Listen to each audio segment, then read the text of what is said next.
mimma yatarattabu alaihi ihtida'uhum adatan bi fadlillah. Memang orang itu nak dapat hidayah, pasti dia akan memahami. Tidak akan mungkin orang itu macam mana ya? Wahabi kan mendapat hidayah kembali ke ahli sunnah.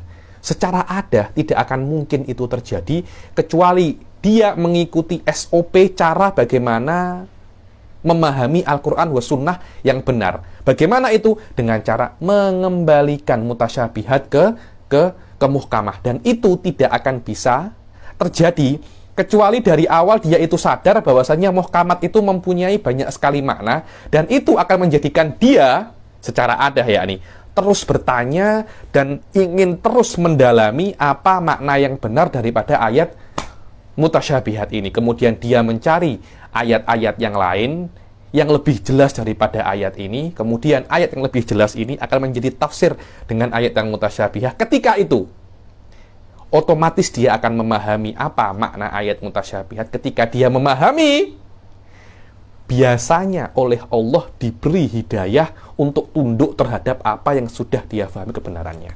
Karena yang biasanya seperti itu ya.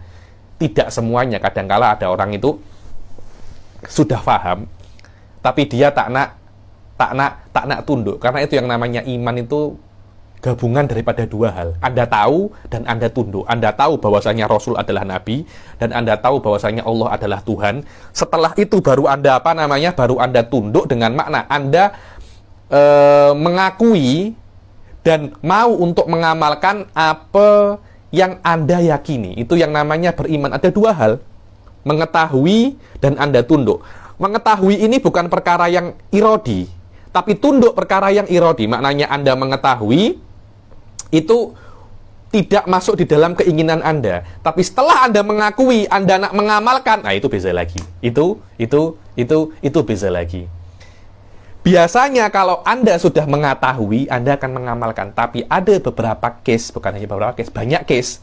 Orang sudah mengetahui tapi tidak mengamalkan. Di dalam bahasa Arab ada dikatakan namanya anzah walau taurat. Ada dua orang berdebat dari jauh. Ini kambing apa tak ya? Kambing itu bahasa Arabnya anzah. Ini kambing apa bukan? Dari jauh. Kambing, bukan, kambing, bukan, kambing, bukan. Tiba-tiba benda itu terbang. Kalau sudah terbang kan bukan kambing maknanya. Di belah satunya sudah sudah tak nak kalah, dia itu kambing walaupun dia itu terbang. Ya sudah, Anda sudah putus asa, sudah mustahil untuk difahamkan. Di antaranya juga seperti Abu Lahab, tahu kalau Rasul itu adalah Nabi, tapi tak nak tunduk. Abu Jahal, semuanya sama seperti itu. Tapi adatan seseorang tidak akan mendapat hidayah kecuali dia memahami. Wallah.